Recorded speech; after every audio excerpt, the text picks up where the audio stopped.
Unlucky stones. Why do members of the British royal family dislike rubies? Imagine a gemstone so beautiful, so dazzling, that it draws eyes and admiration from the richest and most powerful in the world.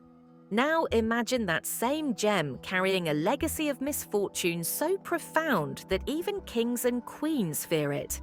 This is the story of rubies and the British royal family's strange, almost obsessive avoidance of them.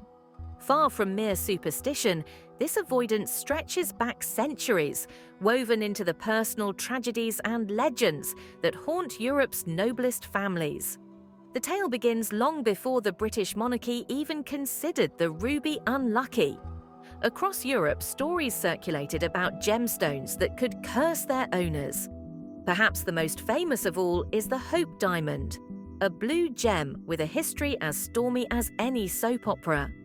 Stolen from a Hindu temple in India, it was said to bring misfortune to every owner. French kings, Russian empresses, and European aristocrats alike suffered ruin, death, or scandal after touching it. The diamond's legend even inspired fear in those who simply handled it or admired it from afar. But why are rubies singled out by the British royal family rather than sapphires, diamonds, or emeralds? To understand, we need to journey to the 19th century, to the reign of Queen Victoria, whose personal tragedies may have forged a superstition that persists to this day. Victoria, adored by her people for her style, intelligence, and authority, received a ruby engagement ring from her beloved Prince Albert. Yet the bright red stones, symbolizing passion and eternal love, became painful reminders of loss. When Albert died young, Victoria's grief was immense. Stories recount that she surrounded herself with his possessions, maintaining his routine as if he were still alive. It is said that the ruby jewelry associated with their engagement became unbearable to see, perhaps planting the seeds of the royal family's aversion. This personal grief, entwined with superstition, set a precedent. Later generations of the royal family seemed to echo Victoria's caution. Princess Margaret, known for her spirited defiance of tradition, once wore a ruby engagement ring. Her marriage, as history tells us, ended in divorce. Similarly, Sarah Ferguson, wife of Prince Andrew, received a Burmese ruby ring. Despite its beauty, the marriage ultimately failed, further cementing the uneasy reputation of rubies within the family. Yet rubies are not wholly absent from the royal collection. There are notable exceptions, such as the Burmese ruby tiara, a gift from the people of Myanmar. This extraordinary piece contains 96 rubies, each, legend says, representing a year of life or a protection against disease. Curiously, Queen Elizabeth II wore it with care, perhaps acknowledging its symbolic power while respecting the superstitions surrounding the stone. In this first fragment, we see the tension between beauty and caution, between inheritance and superstition. The ruby, radiant and red, is both treasured and feared, a symbol of passion, power, and peril. It is within this space of contradiction that the British royal family's story with gemstones unfolds, revealing not just a preference in jewelry, but a history shaped by love, loss, and lingering legends. As we follow the ruby's journey through the royal family, it becomes clear that its allure is inseparable from its reputation for misfortune. Princess Margaret's story offers one of the clearest examples. The younger sister of Queen Elizabeth II, Margaret was known for her charm, beauty, and defiance of convention. When she became engaged, her ring was a striking piece, a ruby rose surrounded by diamonds, symbolizing her middle name, Rose. But despite the elegance of the design, the marriage it heralded ended in scandal and divorce.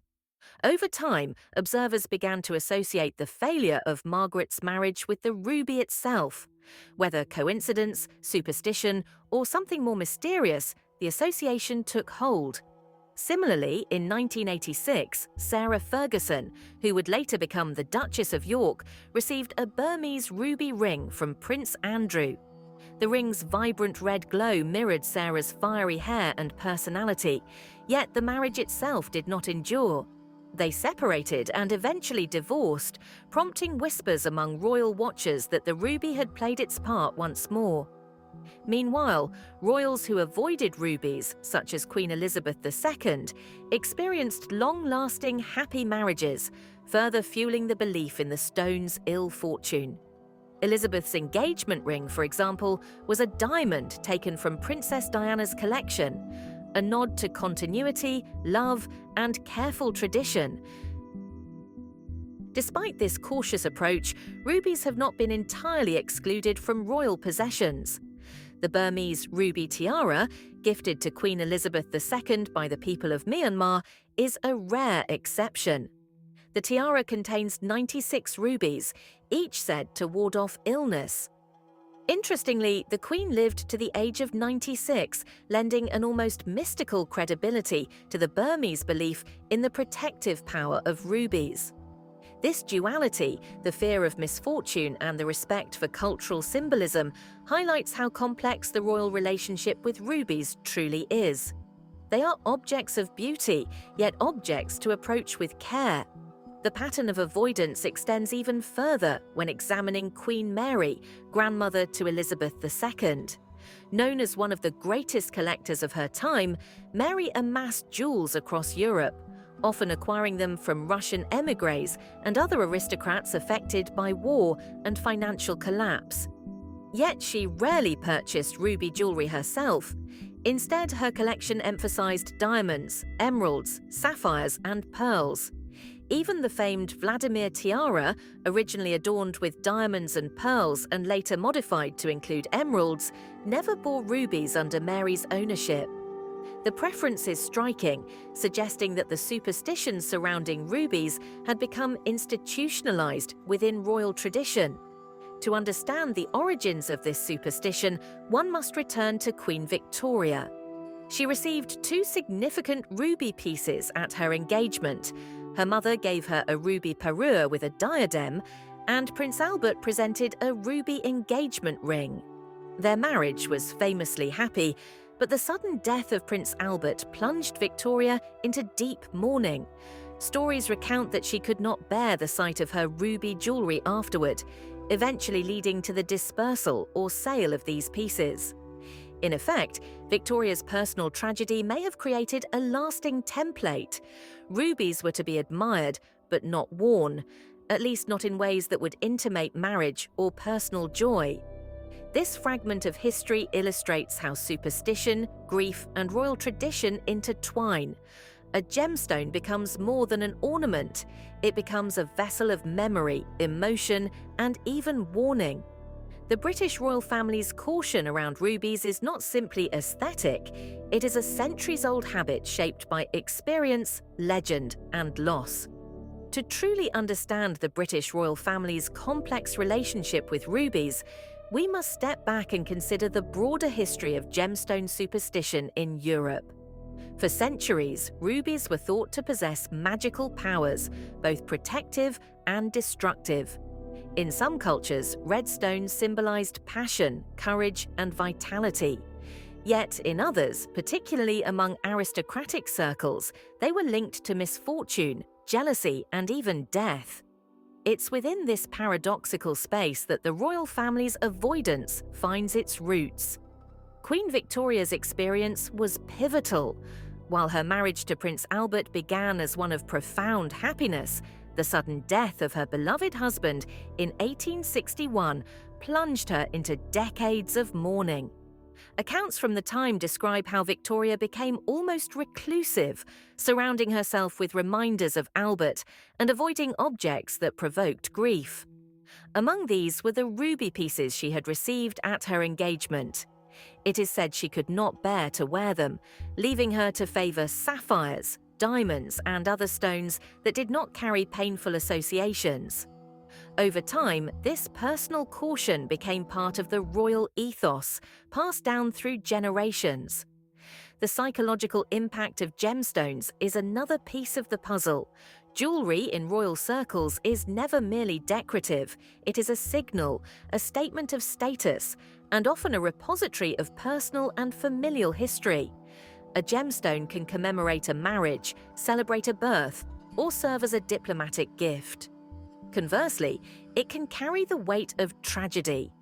When Princess Margaret's marriage ended in divorce and Sarah Ferguson's union with Prince Andrew dissolved, these stories became cautionary tales. The rubies themselves, glowing crimson and radiant, seemed to embody misfortune. Royals who avoided rubies, by contrast, often enjoyed long, harmonious marriages, further reinforcing the perception that red stones were unlucky. Yet the British royals are not entirely rigid in their approach. Gifts, especially those from foreign dignitaries or nations, are accepted with grace, even if they feature rubies. The Burmese ruby tiara is a prime example. A gift from the people of Myanmar, it contains 96 rubies, each of which is said to ward off illness according to Burmese tradition. Queen Elizabeth II wore the tiara on special occasions, carefully balancing respect for the superstition with acknowledgement of its cultural and symbolic significance. Interestingly, the Queen herself lived to 96, almost as if the legend of the protective rubies had come true. Queen Mary, grandmother to Elizabeth II, provides another window into the royal approach. Known for her unparalleled jewellery collection, Mary was a shrewd and discerning collector, amassing priceless pieces from Russia, Germany, and beyond. Yet she largely avoided rubies, focusing instead on diamonds, sapphires, emeralds, and pearls. Even iconic items like the Vladimir tiara, capable of being worn with either pearls or emeralds, never featured rubies under her ownership. This demonstrates a deliberate, long-standing preference within the family, an almost institutionalized superstition that extended beyond individual grief. By the 20th century, the pattern was firmly established. Royals like Queen Elizabeth II continued to eschew ruby engagement rings and personal purchases. Diamonds, sapphires, and emeralds became the stones of choice for proposals, weddings, and official appearances. Diamonds symbolized endurance and loyalty, sapphires represented wisdom and fidelity, emeralds stood for hope and growth. In contrast, rubies remained ambivalent, tied to legends of heartbreak, misfortune, and disruption. What is striking is how superstition, history, and personal narrative intertwine in the royal approach to gemstones. A ruby is not simply a jewel, it is a story, a memory, a cautionary tale. When the family avoids red stones in engagement rings or personal adornments, it is not mere whimsy. It is a decision informed by centuries of observation, legend, and lived experience, blending emotional resonance with ritual caution. Despite the general royal aversion to rubies, the British monarchy has made exceptions, most notably in the form of the Burmese ruby tiara. This extraordinary piece of jewellery was a gift to Queen Elizabeth II from the people of Myanmar, formerly Burma. Containing 96 rubies set in platinum, the tiara is said to hold a protective quality. According to Burmese tradition, each ruby can safeguard its wearer from disease. Curiously, Queen Elizabeth lived to the age of 96, creating an almost mystical connection between legend and reality. The Burmese ruby tiara is more than just a collection of precious stones. It symbolizes diplomacy, cultural exchange, and respect for foreign traditions. While the Queen refrained from purchasing ruby jewelry herself, she accepted gifts featuring the stone with grace, recognizing their symbolic significance. The tiara was often worn during state occasions and ceremonial events, allowing the Queen to display both elegance and adherence to tradition without succumbing to the superstition associated with rubies in engagement rings or personal adornments. Other royal ruby pieces also carry fascinating histories, though they are relatively rare. For example, the tiara known as the Maria Theresa includes rubies interspersed with diamonds and has been worn sparingly. Even these exceptions highlight a careful balance. Rubies are permitted in the royal collection when tied to heritage, diplomacy, or cultural importance, rather than personal milestones like engagements. In effect, the monarchy draws a line between rubies as ceremonial treasures and rubies as personal adornments, particularly those linked to marriage and love, where their history of misfortune looms largest. Queen Mary, grandmother of Elizabeth II, reinforced this approach during her tenure as collector and custodian of the royal jewelry. She was known as one of the most avid and knowledgeable royal jewelers in history, acquiring pieces from Europe, Russia, and beyond. Yet she largely avoided rubies, favoring diamonds, sapphires, emeralds, and pearls. Her strategy was both aesthetic and superstitious. Rubies, she believed, or at least followed the tradition of avoiding, were linked to heartbreak and calamity. Instead, she focused on stones that symbolized stability, loyalty, and prosperity. The legacy of Queen Victoria also played a significant role in shaping royal attitudes. Her engagement and wedding featured ruby jewelry, yet the death of Prince Albert turned these gems from symbols of love into painful reminders of loss. Victoria's grief was profound. She reportedly ordered that her ruby pieces remain unworn, a decision that would echo through generations of British royals. The tragedy of Victoria's experience, combined with subsequent stories of royal misfortune involving rubies, helped cement the idea that red gemstones, particularly rubies, were risky when tied to personal happiness. Even modern royals observe this tradition. Queen Elizabeth II's engagement ring came from a diamond taken from Princess Diana's collection.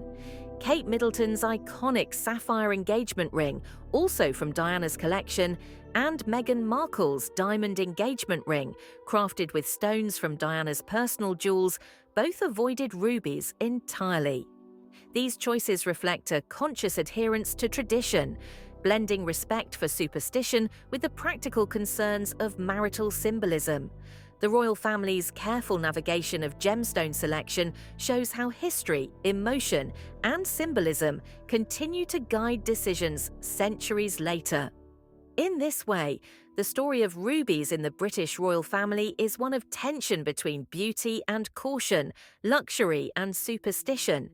Each gem tells a story, not just of wealth or craftsmanship, but of history, tragedy, and human emotion.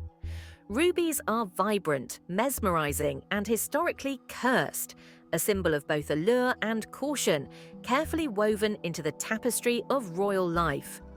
As the 20th century unfolded, the cautionary tales surrounding rubies continued to echo in the lives of the British royal family. Princess Margaret, the younger sister of Queen Elizabeth II, provides one of the most compelling examples. Known for her charm, independence, and willingness to defy convention, Margaret received a striking ruby engagement ring from her future husband, Anthony Armstrong Jones, later Lord Snowdon. The ring, featuring a central ruby surrounded by diamonds in a rose-like design, was beautiful, elegant, and perfectly suited to her spirited personality. Yet, the marriage that the ring symbolized ended in divorce after several turbulent years, creating a narrative that seemed to reinforce the royal superstition surrounding rubies. Similarly, in 1986, Sarah Ferguson, who became the Duchess of York upon her marriage to Prince Andrew, was given a Burmese ruby engagement ring. Designed by the royal jeweller Garrard, the ring featured a rich red ruby flanked by 10 diamonds, a perfect complement to Sarah's vibrant hair and lively persona. Despite the care and symbolism invested in the gift, the marriage ultimately dissolved. The divorce fueled speculation among royal watchers that rubies carried with them an aura of misfortune, a belief already deeply ingrained within the monarchy. These examples are not just coincidences in the eyes of many, they are woven into a larger pattern of ruby-related misfortune, contrasting sharply with the success and longevity of marriages involving diamonds, sapphires, or emeralds. Yet the royal family does not entirely reject rubies. Gifts from foreign nations or culturally significant items are accepted and worn with grace. The Burmese ruby tiara gifted to Queen Elizabeth II by the people of Myanmar remains one of the most prominent examples.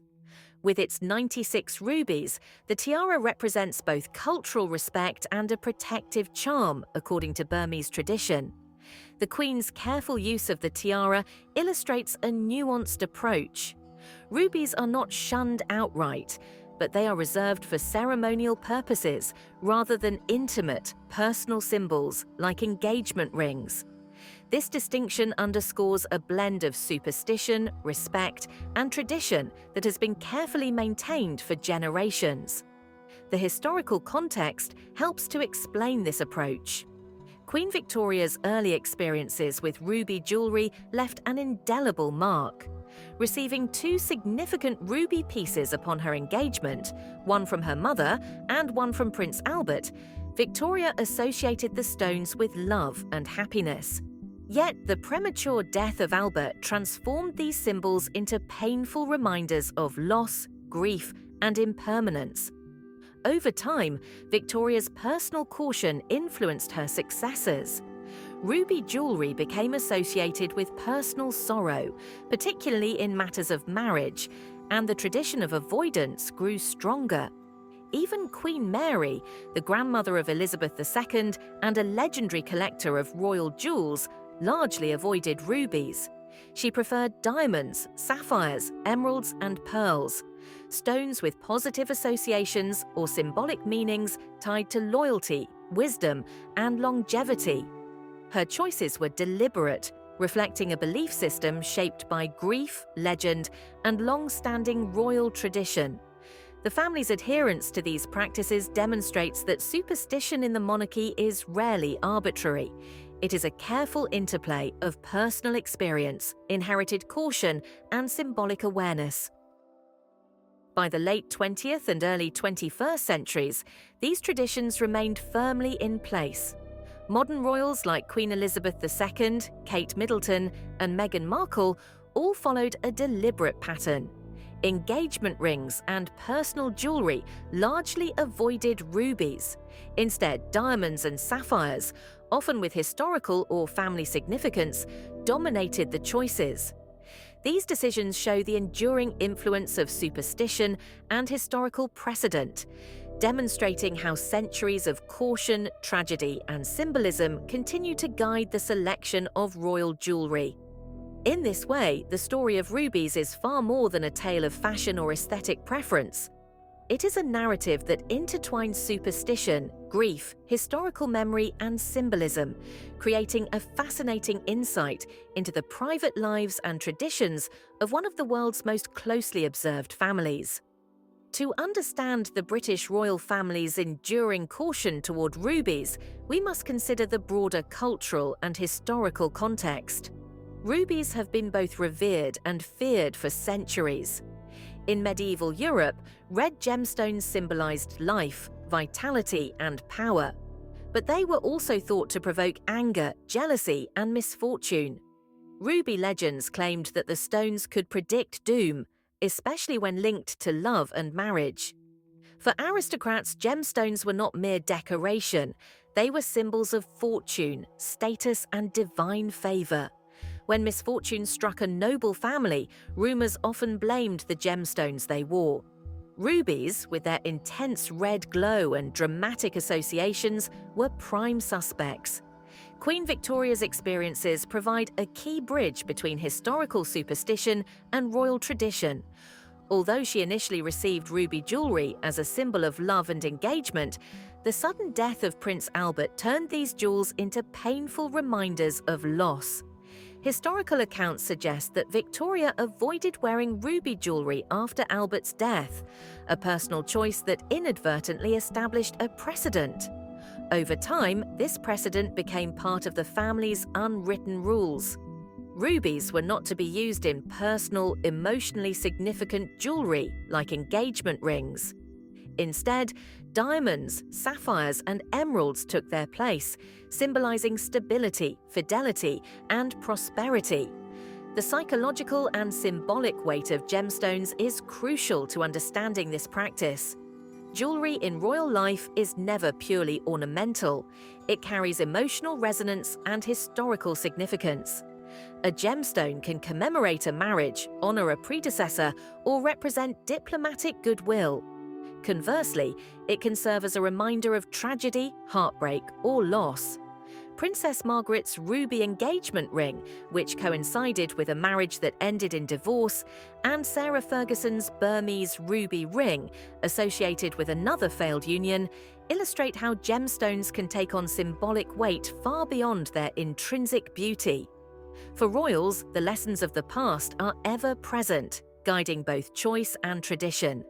Even when rubies are accepted as gifts, their use is carefully regulated. The Burmese ruby tiara, with its 96 rubies, is a prominent example. Queen Elizabeth II wore it for state occasions, recognizing its cultural and symbolic significance, while adhering to the superstitions surrounding rubies in personal contexts. This careful navigation between respect for tradition and acknowledgement of cultural heritage highlights the monarchy's nuanced approach to gemstones. Beauty and symbolism must be balanced with caution and historical awareness. Moreover, the avoidance of rubies reflects an institutionalized superstition passed down through generations. Queen Mary, a legendary collector of jewelry, largely avoided rubies, favoring diamonds, sapphires, emeralds, and pearls. Even iconic pieces like the Vladimir tiara, capable of being worn with either pearls or emeralds, never included rubies under her ownership.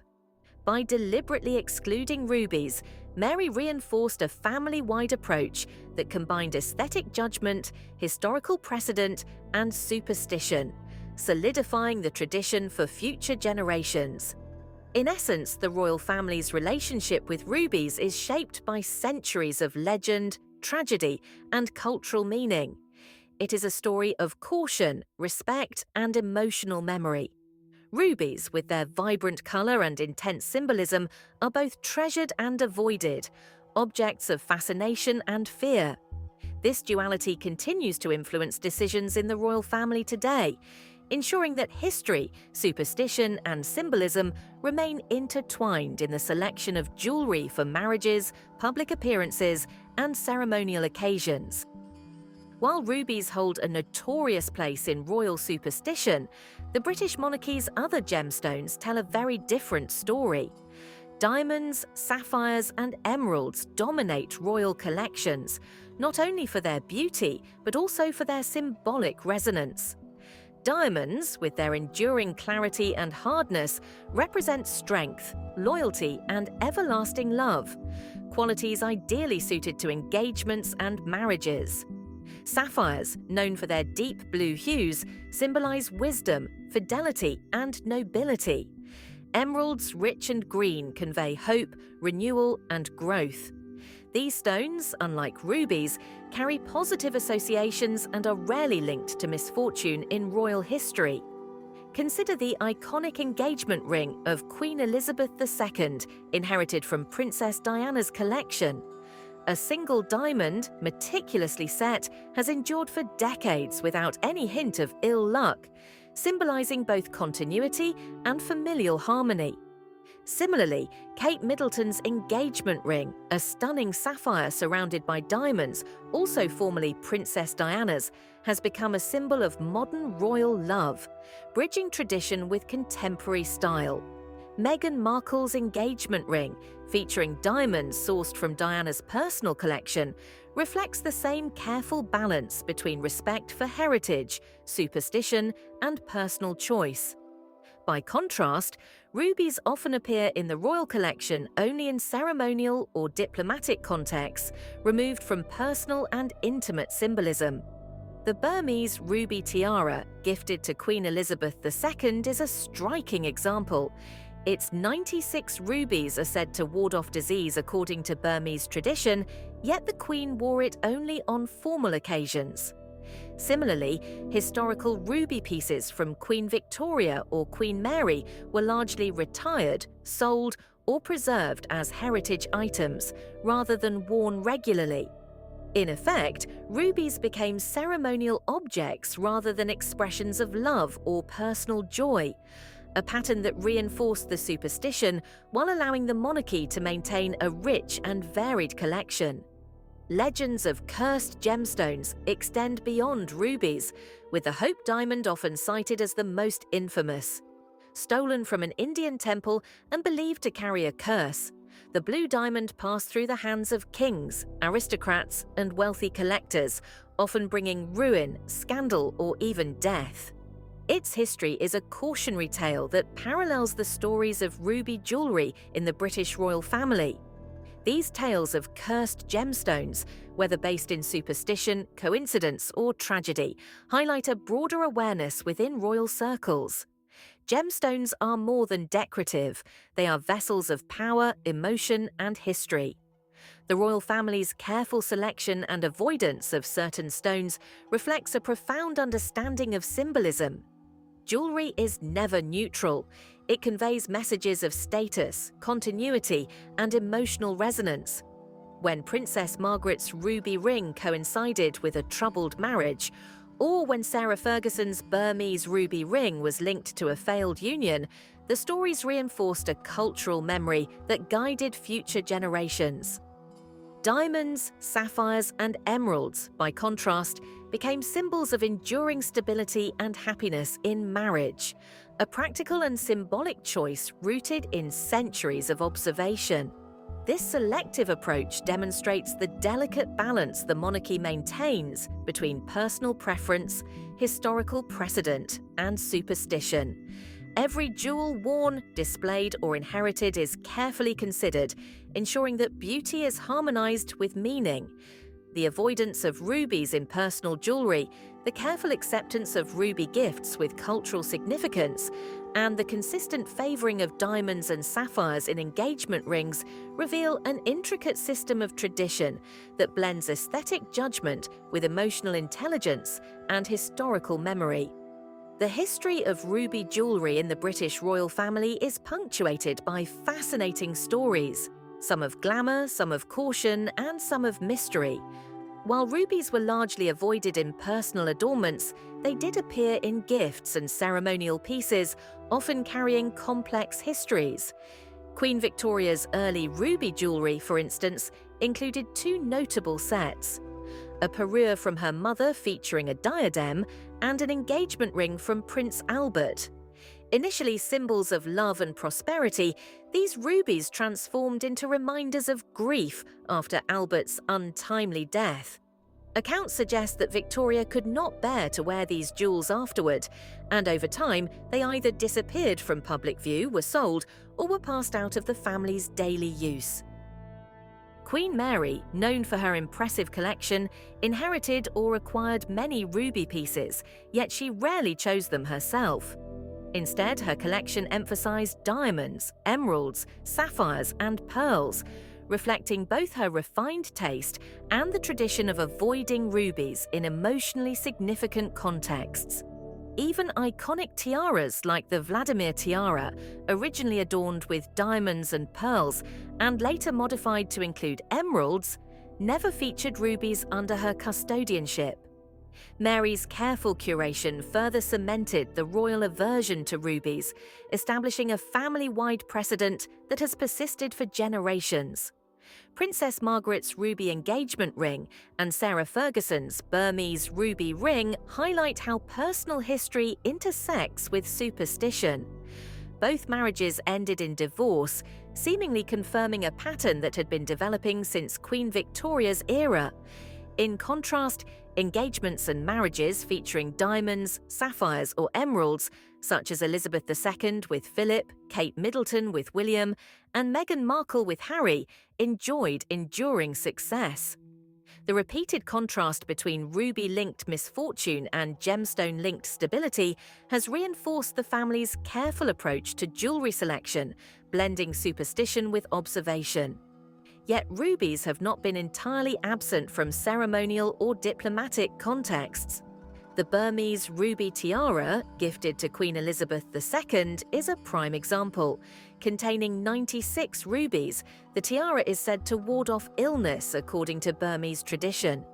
Worn on state occasions rather than for personal milestones, it represents both cultural respect and symbolic protection.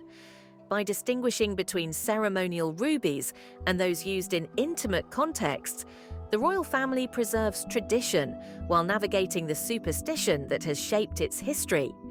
Even today, the legacy of caution continues to influence royal decisions. Engagement rings are carefully chosen for symbolism, historical continuity, and emotional significance. Rubies are almost entirely absent, with diamonds, sapphires, and emeralds taking their place. This careful curation ensures that jewelry conveys not only beauty, but also emotional stability, familial continuity, and historical awareness. In the world of monarchy, where symbolism is paramount, every gemstone choice is a statement, whether of love, loyalty, or respect for tradition.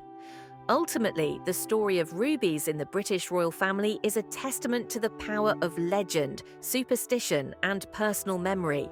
These vibrant red gemstones are both admired and avoided, treasured for their beauty yet shunned in intimate contexts.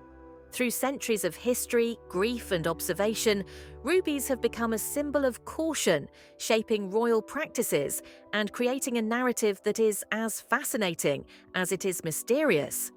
Queen Victoria's experiences with rubies cast a long shadow over the British royal family.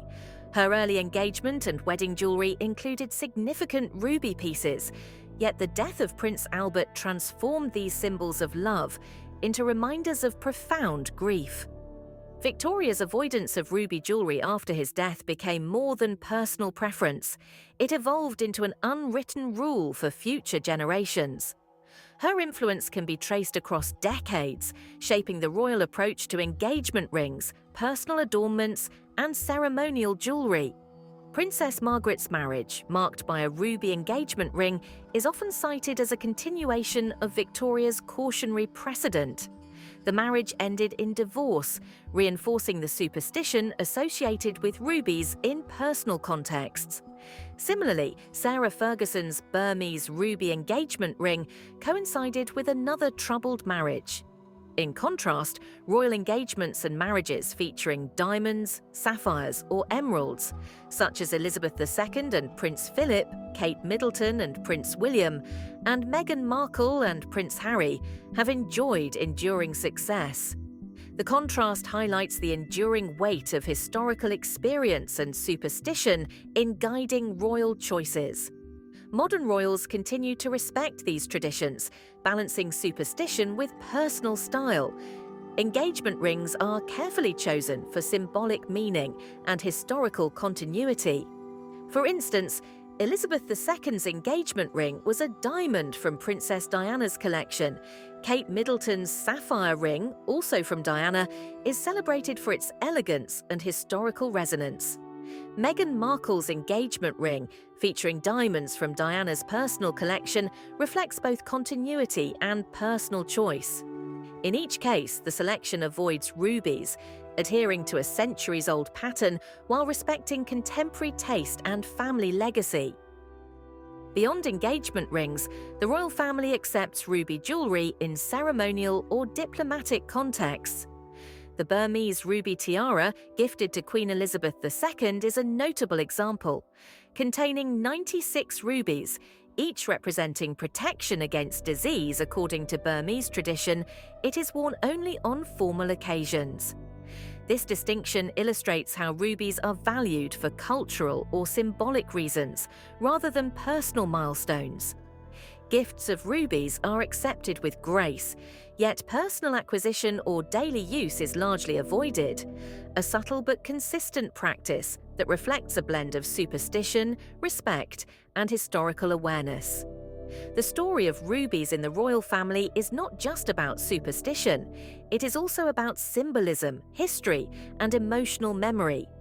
Jewelry in the monarchy carries multiple layers of meaning, from commemorating love and continuity to reflecting heritage and cultural respect. Rubies, with their intense red color and historical associations with misfortune, occupy a unique place within this hierarchy. They are admired for their beauty, yet approached with caution, illustrating the delicate balance between aesthetic appreciation and symbolic risk. The enduring legacy of Queen Victoria's experience demonstrates how personal grief can influence generations. The cautionary tales of Princess Margaret and Sarah Ferguson further reinforce this tradition, shaping decisions across a modern royal lineage. At the same time, ceremonial and diplomatic use of rubies, like the Burmese ruby tiara, shows that the royal family does not entirely reject these gemstones. Instead, they navigate a careful balance, ensuring that rubies are honored, respected, and separated from intimate or emotionally charged contexts. In this way, rubies are both powerful and perilous, symbols of beauty, history, and legend that continue to influence royal tradition. Their story offers a fascinating glimpse into how superstition, memory, and symbolism intersect in one of the world's most closely observed families, shaping choices in jewelry and, indirectly, in life itself. Rubies are not the only gemstones surrounded by tales of misfortune in royal history. The British royal family, like many European dynasties, has long been aware of the symbolic power of jewelry and the potential for certain gems to carry legends or even curses. The infamous Hope Diamond, a 45-carat blue gem, is perhaps the most notorious.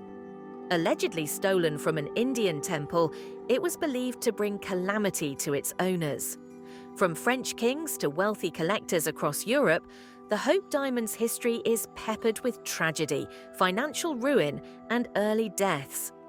Though the diamond eventually found a home in a museum, its dark legend mirrors the cautionary tales surrounding rubies in the British monarchy. Even within Europe, other gemstones were occasionally linked to misfortune. Certain black diamonds were thought to invite death, while rare green diamonds were associated with jealousy and betrayal. These beliefs, while sometimes rooted in superstition, also reflect psychological and social factors. Gems in royal collections were highly visible symbols of wealth and status. Their misuse or the sudden misfortune of their owners could be interpreted as a moral lesson or a reflection of divine will, giving rise to enduring legends. The psychology behind these beliefs is particularly fascinating. Gems are not just ornamental, they are imbued with meaning. In a royal context, every jewel conveys status, heritage, and personal significance.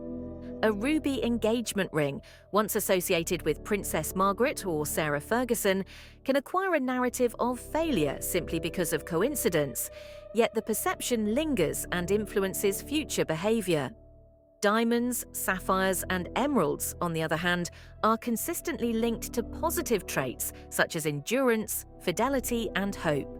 The family's repeated experiences over generations reinforce these associations, creating a form of learned superstition that blends historical precedent with emotional resonance. This blend of history and psychology is evident in the care with which modern royals select jewelry. Engagement rings are chosen not just for beauty, but for symbolic meaning and historical continuity. Queen Elizabeth II's engagement ring from Princess Diana's collection, Kate Middleton's sapphire ring, and Meghan Markle's diamond engagement ring all reflect this careful balance. Each stone is chosen with an awareness of legacy, superstition, and symbolic resonance. The avoidance of rubies in these contexts is a conscious decision, illustrating how deeply these historical beliefs continue to shape modern royal practice. Even ceremonial ruby pieces, like the Burmese ruby tiara, are treated with deliberate care. While the tiara contains 96 rubies and is imbued with protective symbolism according to Burmese tradition, it is worn primarily on formal occasions, keeping the superstition intact while respecting cultural heritage. This distinction between ceremonial and personal jewelry underscores the sophistication of royal traditions. Beauty, symbolism, and superstition are balanced to maintain historical continuity and protect the personal lives of family members. In essence, the British royal family's approach to gemstones is a reflection of centuries of experience, observation, and inherited caution. Rubies, once associated with grief and misfortune, are largely avoided in intimate contexts, while diamonds, sapphires, and emeralds dominate the symbolism of love, marriage, and longevity. Gifts and ceremonial rubies are respected but separated from personal milestones. The stories of Princess Margaret, Sarah Ferguson, Queen Victoria, and Queen Mary illustrate how history, superstition, and emotional resonance intertwine, shaping one of the world's most famous collections of jewelry.